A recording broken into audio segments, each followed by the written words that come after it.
Bismillahirrahmanirrahim. Assalamu alaikum wa rahmatullahi wa barakatuhu. Hi dear students, how are you? I hope you will be fine. Students, this is Naqib Ahmad and you are watching Naqib Classroom. Students आज है unit number 4 में lecture number 4 और आज की इस lecture में हम area under the standard normal curve को डिस्कस करेंगे। लेकिन इसको डिस्कस करने से पहले अगर आप इस चैनल पर नए हैं तो मेरी रिक्वेस्ट है कि सबसे पहले आप इस चैनल को सब्सक्राइब करें और साथ ही बेल आइकन को प्रेस करें ताकि हर एक नई वीडियो आपको वक्त पर तरतीब से मिलता रहे। अच्छा स्टूडेंट्स, हमारे साथ 3 कंडीशंस होती हैं जिसमें हम प्रोबेबिलिटीज़ या वैल्यूज़ को फाइंड करते हैं और इन प्रोबेबिलिटीज़ और वैल्यूज़ को जब हम फाइंड करते हैं तो हम टेबल को यूज़ करके उन वैल्यूज़ या प्रोबेबिलिटीज़ को फाइंड करते हैं। तो हमारे पास 3 तरह के सिचुएशन होते हैं। नंबर फर्स्ट सिचुएशन ये है प्रोबेबिलिटी ऑफ जेड, यानी स्टैंडर्ड नॉर्मल वेरिएबल की प्रोबेबिलिटी हम फाइंड करते हैं। ठीक है। सेकंड नंबर सिचुएशन ये है probability of X transform to Z, यानी इसमें हम क्या करते हैं, हम नॉर्मल डिस्ट्रीब्यूशन की वैल्यूज़ को ले लेते हैं और इसको हम स्टैंडर्ड नॉर्मल में कन्वर्ट करते हैं, इसको ट्रांसफॉर्म करते हैं स्टैंडर्ड नॉर्मल वेरिएबल में। ठीक है। और फिर इसकी प्रोबेबिलिटी को हम फाइंड करते हैं। ठीक है। नेक्स्ट यानी थर्ड नंबर सिचुएशन ये है probability are given but we find the value of Z. Third number situation ये है कि हमें प्रोबेबिलिटीज दी गई होती है लेकिन इसकी जो वैल्यू है, यानी ये प्रोबेबिलिटी किसकी है, वो वैल्यू हमने फाइंड करनी है। ठीक है। तो थर्ड नंबर सिचुएशन में वैल्यू को हम फाइंड करेंगे जबकि प्रोबेबिलिटी हमें दी गई होती है। ठीक है। तो आज हम ये फर्स्ट नंबर सिचुएशन डिस्कस करेंगे, यानी इसमें हम प्रोबेबिलिटी ऑफ जेड को फाइंड करेंगे। ठीक है स्टूडेंट्स, अब हम आते हैं आज के प्रॉपर लेक्चर की तरफ, यानी area under the standard normal curve को डिस्कस करते हैं कि area under the standard normal curve ये है क्या। ठीक है। ये हमारे पास एक स्टैंडर्ड नॉर्मल कर्व है। स्टैंडर्ड नॉर्मल कर्व यानी स्टैंडर्ड नॉर्मल डिस्ट्रीब्यूशन में हमारे पास जो मीन है वो क्या है, वो 0 होता है। ठीक है। तो ये जो सेंटर है ये इसका मीन है और स्टैंडर्ड नॉर्मल का जो लिमिट है वो है -∞ टू +∞। ये कर्व है और कर्व की जो अंडर एरिया है ये कि हमें प्रोबेबिलिटी शो करता है, तो ये हमारे पास इक्वल है 1 के। ठीक है। और इसका जो राइट साइड है ये हमारे पास 0.5 है और इसका लेफ्ट हैंड साइड जो है ये भी हमारे पास 0.5 के इक्वल है। ठीक है। तो ये दोनों जब हम आपस में ऐड करते हैं तो इससे आता है 1, यानी टोटल प्रोबेबिलिटी हमारे पास क्या है, 1 है। अब हम इस तरह करेंगे कि यहाँ से यहाँ तक ये हमारे पास z की वैल्यूज होंगे। ठीक है। तो इन z के वैल्यूज को हम क्या करेंगे, इसकी प्रोबेबिलिटीज निकालेंगे और ये हमारे पास क्या है, अंडर द कर्व ये एरिया है और ये इक्वल है 1 के। ठीक है। यानी 0.5 ये साइड है और 0.5 ये साइड है। तो यहाँ पर जो वैल्यू आ जाए, ठीक है, तो इसकी यहाँ पर क्या प्रोबेबिलिटी आनी चाहिए, तो उस प्रोबेबिलिटी को हम निकालेंगे। ठीक है। अच्छा स्टूडेंट्स, अब हम आते हैं कुछ एग्जांपल्स की तरफ। यानी लेट्स सपोज हमारे पास z एक स्टैंडर्ड नॉर्मल डिस्ट्रीब्यूशन है और इसके लिए हम प्रोबेबिलिटीज़ को फाइंड करते हैं। तो एक सिचुएशन ऐसा भी आ सकता है कि हमने प्रोबेबिलिटी फाइंड करनी है -∞ less than z less then ∞ तक। ठीक है।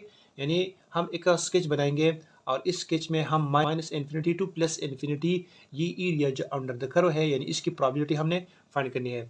और ये हमें पता है कि -∞ टू +∞ ये एरिया अंडर द कर्व जो होती है ये किसकी इक्वल है, ये 1 की इक्वल है। तो हम इसका आंसर डायरेक्ट 1 भी लिख सकते हैं। अगर आप इसको इस तरह भी करें तो भी ठीक है। ठीक है। सबसे पहले आप -∞ टू 0 ये एरिया ले ले और फिर +0 टू ∞ ये एरिया ले ले और -∞ टू 0 जो है ये हमारे पास इक्वल है 0.5 के और 0 टू ∞ ये भी इक्वल है 0.5 के। ठीक है। तो 0.5 को 0.5 से ऐड करते हैं तो ये हमारे पास आता है 1। ठीक है। नेक्स्ट सिचुएशन ये आ सकता है probability of 0 less than z less then ∞, यानी 0 से इन्फिनिटी तक +∞ पॉजिटिव इन्फिनिटी तक का प्रोबेबिलिटी फाइंड करें। तो ये हम स्केच बनाएंगे, ये -∞ ये 0 हो गया, ये ∞ हो गया। तो 0 से ∞ यानी ये एरिया कितने है, ये एरिया हमारे पास 0.5 है। तो हम 0 less than z less then ∞ इसकी प्रोबेबिलिटी हम लिखेंगे 0.5। ठीक है। नेक्स्ट थर्ड नंबर सिचुएशन इस तरह आ सकता है -∞ less than z less then 0, यानी -∞ टू 0 तक इसकी प्रोबेबिलिटी फाइंड करें। तो ये हम स्केच बना लेंगे -∞, 0 एंड इन्फिनिटी, यानी -∞ टू 0 इसकी प्रोबेबिलिटी हमारे पास क्या है, ये आप देखिए ये हमारे पास क्या है 0.5, यानी ये साइड टोटल हमारे पास इक्वल होता है 0.5 के। तो हम इसकी प्रोबेबिलिटी लिख लेंगे -∞ less than z less then 0, ये इक्वल होगी 0.5 के। ठीक है। अच्छा स्टूडेंट्स, नेक्स्ट सिचुएशन ये है probability of 0 less than z less then 2.63, यानी 0 से लेकर 2.63 तक आपने z की प्रोबेबिलिटी फाइंड करनी है। ठीक है। ये हम स्केच बनाते हैं और स्केच में हम -∞ टू +∞ ले लेते हैं, और ये जो सेंटर वैल्यू है ये हमारे पास क्या है, मीन है, और मीन स्टैंडर्ड नॉर्मल डिस्ट्रीब्यूशन की क्या है, 0 है। तो यहाँ पर ये कहते हैं कि 0 से लेकर 2.63 तक ये एरिया फाइंड करें। ये 2.63 पॉजिटिव है, तो हम यहाँ पर 0 से लेकर 2.63 तक ये एरिया हम फाइंड करेंगे। ठीक है। तो हम इसको किस तरह फाइंड करेंगे, हम इस तरह करेंगे कि जो 2.63 है इसको हम लिख लेंगे और इसको हम 2 पार्ट्स में डिवाइड करेंगे। एक हम ये 2.6 लिख लेंगे, ठीक है, और दूसरा हम इस 2 और 6 की जगह 0 लिखेंगे। ठीक है। और 3, यानी 2.6 ये आ जाएगा 2.6 और दूसरा आ जाएगा 0.03। ठीक है। तो इन दोनों वैल्यूज को हमने यूज करके टेबल से प्रोबेबिलिटी निकालनी है। ठीक है। तो टेबल से प्रोबेबिलिटी हम इस तरह निकालेंगे। ये एक किस्म की टेबल है। टेबल में हमारे पास यहाँ पर जो ऊपर वैल्यूज होते हैं 0, 0.01, 0.02, 0.03 एंड सो ऑन। ठीक है। इसी तरह यहाँ पर z की वैल्यूज होती है 0, 0.1, 0.2, 0.3, 0.4 and so on, 2.6 and so on, ये वैल्यूज होंगी। ठीक है। तो हमने क्या करना है, हमने ये जो 2.6 है ये हमने रो में देखना है। ठीक है। ये रो में देखना है, ये हमारे पास एक रो है, ये दूसरा रो है, ये तीसरा रो है एंड सो ऑन। ये 2.6 रो हम देखेंगे। ठीक है। और 0.03 ये हमने कॉलम देखना है, और यहाँ पर ये हमारे पास 0.03 कॉलम होगा। ठीक है। तो इस कॉलम में और इस 2.6 रो में जो वैल्यू यहाँ पर होगी वो हमारे पास क्या होगी, वो हमारे पास इसकी प्रोबेबिलिटी होगी।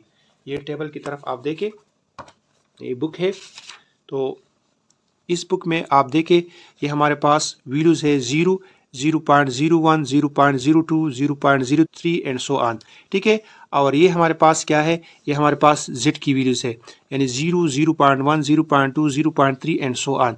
तो यहाँ पर आप 2.6 देखेंगे और यहाँ पर 0.03 देखेंगे। यहाँ पर आप देखें ये हमारे पास क्या है, 2.6 रो है। ठीक है। और 0.03 जो है ये कॉलम हम निकालेंगे, और 0.03 यहाँ पर आप देखें, यहाँ पर 0.03 जो है ये है। तो हम 1, 2, 3 और 4 यहाँ पर फोर्थ नंबर यानी 1, 2, 3, 4। ठीक है। ये हमारे पास कॉलम होगा, ये हमारे पास रो होगा, और row fourth number column 1, 2, 3 and 4। तो ये इसकी प्रोबेबिलिटी आ जाएगी। ठीक है। समझ में आ गई। जब भी आप टेबल से प्रोबेबिलिटीज निकालेंगे तो इस तरीके से प्रोबेबिलिटीज को निकालेंगे। ठीक है। तो इसकी प्रोबेबिलिटी होगी 0.4957। नेक्स्ट क्वेश्चन है probability of -1.45 less than z less then 0, यानी हमें यहाँ पर कहा गया है कि -1.45 से लेकर 0 तक प्रोबेबिलिटी निकाले। तो ये हम स्केच बना लेते हैं -∞ टू +∞, और ये हमारे पास होगा 0। ये 0 क्या है, ये स्टैंडर्ड नॉर्मल डिस्ट्रीब्यूशन का मीन है। ठीक है। तो हम -1.45 से लेकर 0 तक, यानी यहाँ से यहाँ तक इसकी प्रोबेबिलिटी निकालेंगे। इसको हम इस तरह भी लिख सकते हैं, यानी 0 to 1.45, यानी इस साइड पे जो एरिया है ये इस साइड पे भी इतना आ सकता है, यानी ये साइड इस साइड के भी इक्वल हो सकता है। ठीक है। क्योंकि हमारे पास टेबल की वैल्यूज जो है वो माइनस में नहीं होती, तो इसलिए इसको हम पहले पॉजिटिव में कन्वर्ट करते हैं, फिर इससे प्रोबेबिलिटीज को निकालेंगे, फिर इस 1.45 को 2 पार्ट्स में डिवाइड करेंगे। ठीक है। एक है 1.4 तो यहाँ पर हम 1.4 लिखेंगे और दूसरा है 0.05, ठीक है। तो ये दो वैल्यूज आ जाएंगे।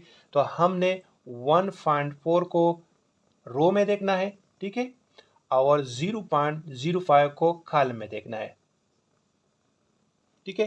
तो यहाँ पर और यहाँ पर रो में और यहाँ पर जो कॉलम में वैल्यू होगी वो हमारे पास प्रोबेबिलिटी होगी। तो जब भी आप टेबल देखेंगे तो टेबल में ये वैल्यू होगी 0.4265, ठीक है। तो ये इसकी प्रोबेबिलिटी आ जाएगी क्योंकि हमने ये इसका इक्वल लिया है, ठीक है। तो हम ये कह सकते हैं कि ये जो है ये इसके इक्वल है, ये 0.4265, ठीक है, ये इसके इक्वल है। अच्छा स्टूडेंट्स, एक और सिचुएशन है जिसमें हम टू पॉजिटिव वैल्यूज की प्रोबेबिलिटी को फाइंड करते हैं, यानी probability of 1 less than z less than 1.5। तो हम क्या करते हैं, सबसे पहले हम स्केच बना लेंगे -∞ टू +∞, ठीक है। और इसका जो सेंटर हम ले लेते हैं ये हम 0 लेंगे क्योंकि स्टैंडर्ड नॉर्मल डिस्ट्रीब्यूशन का मीन क्या है, 0 है, तो यहाँ पर हम 0 ले लेंगे, ठीक है। अब यहाँ पर हम 1 से लेकर 1.5 यानी ये एरिया हमने फाइंड करना है, ठीक है, ये एरिया हमने फाइंड करना है। तो ये आप याद रखें कि जब भी इसी तरह का क्वेश्चन आ जाए तो हम इसको डायरेक्ट फाइंड नहीं कर सकते। हम क्या करेंगे, हम 0 से उसको कनेक्ट करेंगे, यानी हम 0 और 1 को कनेक्ट करेंगे और फिर 0 और 1.5 को कनेक्ट करेंगे। तो हम ये 0 और 1.5 पहले मालूम करेंगे और फिर 0 to 1 इसकी प्रोबेबिलिटी को मालूम करेंगे और इससे इसको माइनस करेंगे, यानी ये जो एरिया है इसको माइनस करेंगे तो ये एरिया आ जाएगा। समझ में आ गई? यानी ये टोटल एरिया यहाँ से यहाँ तक, इससे हम इस वैल्यू को माइनस करेंगे तो ये वैल्यू हमारे पास आ जाएगी। तो इसको हम फर्दर इस तरह लिख सकते हैं, probability of 1 less than z less than 1.5 is equal to probability of 0 less than z less than 1.5, यानी यहाँ से यहाँ तक ये प्रोबेबिलिटी हम ले लेंगे, ठीक है।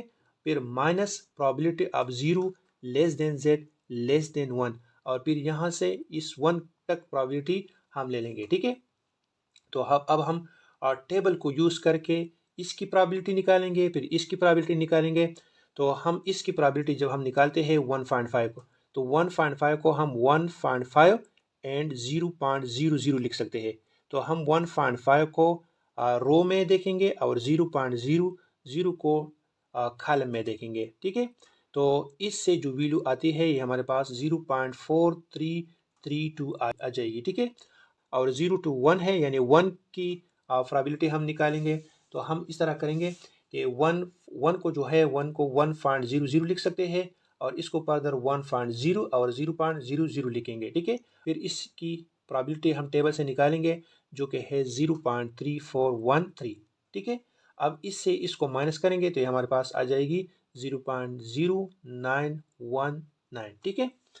नेक्स्ट सिचुएशन ये है, probability of z greater than or equal to 1.64, यानी एक पॉजिटिव वैल्यू है, उस पॉजिटिव वैल्यू से ग्रेटर इन्फिनिटी तक प्रोबेबिलिटी हमने फाइंड करनी है।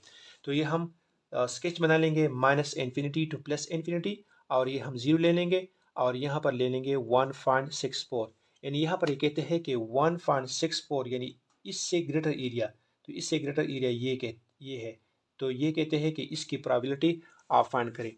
तो इसको हम डायरेक्ट नहीं फाइंड कर सकते, हम क्या करेंगे, हम सबसे पहले ये 0 से इन्फिनिटी तक ये एरिया ले लेंगे, ठीक है। और फिर ये 0 से यहाँ 1.64 तक ये एरिया ले लेंगे और इसकी प्रोबेबिलिटी निकालेंगे। तो इससे इसको माइनस करेंगे तो ये एरिया ऑटोमेटिकली आ जाएगा, ठीक है। तो अब हम इसको फर्दर लिख सकते हैं, probability of 0 less than z less then infinity, यानी 0 से इन्फिनिटी तक ये एरिया हम ले लेंगे और फिर माइनस ये एरिया ले लेंगे, probability of 0 less than z less then 1.64, ठीक है, ये एरिया ले लेंगे। अब हम ये जानते हैं कि 0 से इन्फिनिटी तक ये हमारे पास टोटल एरिया कितना है, 0.5 है, ठीक है। और ये जो है ये हमारे पास 1.64 है, इसको हम टेबल से इस तरह निकालेंगे कि हम 1.6 को रो में देखेंगे और 0.04 को कॉलम में देखेंगे, ठीक है। तो इससे जो वैल्यू आती है टेबल में वो हमारे पास है 0.4498, ठीक है। अब 0.5 से 0.4498 को माइनस करते हैं तो ये हमारे पास आ जाएगा 0.0502। ठीक है। अच्छा स्टूडेंट्स, अब टू नेगेटिव वैल्यूज के दरमियान प्रोबेबिलिटीज निकालनी है, यानी probability of -1.96 less than z less then -1.06, यानी -1.96 से -1.06 तक प्रोबेबिलिटी निकालनी है। ठीक है। तो हम सबसे पहले स्केच बना लेंगे और इस स्केच पे वैल्यूज को फ्लैट करेंगे -इन्फिनिटी टू +इन्फिनिटी, और यहाँ पर हम ले लेंगे 0, चूँकि ये हमारे पास स्टैंडर्ड नॉर्मल डिस्ट्रीब्यूशन का मीन है तो ये 0 होगा। ठीक है। और यहाँ पर हम -1.96 लिखेंगे और यहाँ पर हम ले लेंगे -1.06, यानी हमने ये एरिया फाइंड करनी है। ठीक है। ये आप याद रखें कि जब भी इसी तरह का क्वेश्चन आ जाए तो हम इससे डायरेक्ट प्रोबेबिलिटीज नहीं निकाल सकते। हम क्या करेंगे, हम इसका कनेक्शन 0 से करेंगे। जब हम इसको 0 से कनेक्ट करते हैं तभी इसका प्रोबेबिलिटी निकालना पॉसिबल है। तो सबसे पहले हम क्या करेंगे, हम इस -1.96 से लेकर 0 तक की प्रोबेबिलिटी निकालेंगे। ठीक है। और फिर इस -1.06 से 0 तक इसकी प्रोबेबिलिटी निकालेंगे। ठीक है। तो हम इस 0 से जो ये प्रोबेबिलिटी हमने फाइंड की है, इससे हम ये 0 से ये -1.06 तक जो प्रोबेबिलिटी है इसको फाइंड किया है, इसको माइनस करेंगे तो ये एरिया ऑटोमेटिकली आ जाएगा। तो हम इसको फर्दर इस तरह लिख सकते हैं, probability of -1.96 less than z less then 0 minus probability of -1.06 less than z less then 0। ठीक है। यानी सबसे पहले हमने ये एरिया ले लिया और फिर हमने ये एरिया ले लिया। ठीक है। तो जब हम इसकी प्रोबेबिलिटी निकालते हैं तो हम क्या करेंगे, हम 1.96 को टेबल में इस तरह यूज़ करेंगे। ये सबसे पहले हम 1.9 को रो में देखेंगे और 0.06 को कॉलम में देखेंगे। ठीक है। तो इससे जो वैल्यू आती है वो हमारे पास 0.4750 आती है, और 1.06 को इसको हम 1.0 और 0.06 ये टेबल में देखेंगे, और टेबल से जो वैल्यू इसकी निकलती है तो ये हमारे पास है 0.3554, और जब इससे इसको माइनस करते हैं तो ये आता है 0.1196, यानी ये एरिया हमारे पास आता है 0.1196। नेक्स्ट क्वेश्चन ये है, probability of z less then -1.64, यानी -1.64 ये हमारे पास क्या है, लेट्स सपोज ये हमारे पास -1.64 है, यानी इससे लेस ये एरिया चाहता है कि इस एरिया का प्रोबेबिलिटी फाइंड करें। तो ये डायरेक्ट हम नहीं फाइंड कर सकते। हम क्या करेंगे, हम सबसे पहले -इन्फिनिटी टू 0 ये एरिया ले लेंगे। ठीक है।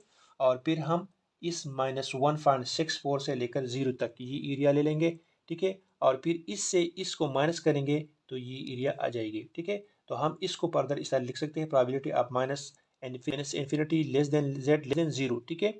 Minus probability of -1.64 less than z less then 0, यानी सबसे पहले हमने ये ले लिया और फिर हमने ये ले लिया। ठीक है। और ये हम जानते हैं कि हमारे पास इक्वल है 0.5 के, और जब इसको टेबल से हम निकालते हैं तो हमारे पास आता है 0.4498।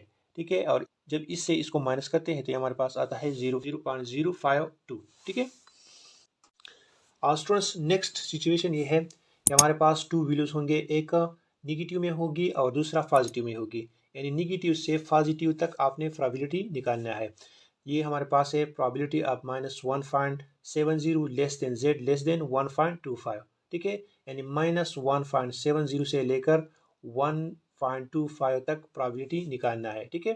तो हम सबसे पहले स्केच बना लेंगे और स्केच में हम -इन्फिनिटी टू +इन्फिनिटी ले लेंगे, यहाँ पर हम 0 ले लेंगे, इस साइड पे हम 1.25 ले लेंगे और इस साइड पे 1.70 ले लेंगे, यानी यहाँ से लेकर यहाँ तक ये प्रोबेबिलिटी हम फाइंड करेंगे। ठीक है। तो ये डायरेक्ट पॉसिबल नहीं है। सबसे पहले हम क्या करेंगे, हम यहाँ से 0 तक प्रोबेबिलिटी निकालेंगे और फिर 0 से यहाँ तक प्रोबेबिलिटी निकालेंगे और फिर दोनों को आपस में ऐड करेंगे, तभी इसका टोटल प्रोबेबिलिटी निकल आ जाएगा। ठीक है। तो ये हमारे पास फर्दर इक्वल होगा probability of -1.70 less than z less then 0, यानी यहाँ से 0 तक। ठीक है। फिर plus probability of 0 less than z less then 1.25, फिर 0 से 1.25 तक ये probability ले लेंगे और इसको जब हम टेबल से निकालते हैं तो इससे आता है 0.4554 और इसको जब हम टेबल से निकालते हैं तो ये हमारे पास आता है 0.3944 और इन दोनों को हम आपस में ऐड करते हैं तो इससे आता है 0.8498। ठीक है। नेक्स्ट सिचुएशन ये है probability of z greater then -2.46। ठीक है, यानी यहाँ पर ये कहते हैं कि -2.46 से ग्रेटर एरिया इसको हमने फाइंड करना है। आइए इसको स्केच से समझते हैं। ये हम एक स्केच बना लेंगे, -इंफिनिटी टू +इंफिनिटी ले लेंगे। यहाँ पर हम 0 और यहाँ पर -2.46 है तो इसको हम यहाँ पर प्लॉट करेंगे -2.46। ठीक है, तो यहाँ पर कहते हैं कि इससे ग्रेटर एरिया, तो ये एरिया हमने फाइंड करना है। ठीक है, तो सबसे पहले हम क्या करेंगे, -2.46 से लेकर 0 तक ये एरिया फाइंड करेंगे और फिर ये एरिया ले लेंगे 0 से इन्फिनिटी तक। ठीक है, तो ये फर्दर इक्वल होगा -2.46 less than z less then 0 plus probability of 0 less than z less then infinity. ठीक है, तो जब हम इसको टेबल से निकालते हैं तो इससे आता है 0.4931 और ये हमारे पास इक्वल है 0.5 के। ये आप जानते हैं चूँकि हमारे पास राइट साइड है और ये राइट साइड टोटल इक्वल होता है 0.5 के। जब इन दोनों को हम ऐड करते हैं तो ये हमारे पास आता है 0.9931। ठीक है, नेक्स्ट सिचुएशन ये है probability of z less then 2.11। ठीक है, यानी पॉजिटिव वैल्यू है और इस पॉजिटिव वैल्यू से लेस लेस की प्रोबेबिलिटी आपने फाइंड करनी है। तो यहाँ पर हम स्केच बना लेते हैं, -इंफिनिटी टू +इंफिनिटी और यहाँ पर हम 0 को ले लेंगे और यहाँ पर चूंकि हमारे पास 2.11 है, ये पॉजिटिव साइड में है, तो यहाँ पर इसको फ्लैट करते हैं और ये कहते हैं कि इससे लेस, तो इससे लेस ये एरिया आता है। ठीक है, इससे लेस ये एरिया आता है। तो हम क्या करेंगे, हम -इंफिनिटी टू 0 ये सबसे पहले फाइंड करेंगे और फिर 0 से 2.11 तक ये एरिया फाइंड करेंगे। तो हम इसको फर्दर इस तरह लिख सकते हैं, -infinity less than z less then 0 plus probability of 0 less than z less then 2.11। ठीक है, और ये हम जानते हैं कि हमारे पास इक्वल है 0.5 के प्लस, और इसको जब हम टेबल से निकालते हैं तो ये हमारे पास इसके इक्वल है और इन दोनों को जब हम ऐड करते हैं तो ये हमारे पास आता है 0.9826। ठीक है, उम्मीद है स्टूडेंट्स आज का लेक्चर आप सर के समझ में आया होगा। इंशाल्लाह नेक्स्ट लेक्चर में फिर मुलाकात होगी, तब तक के लिए अल्लाह हाफिज़।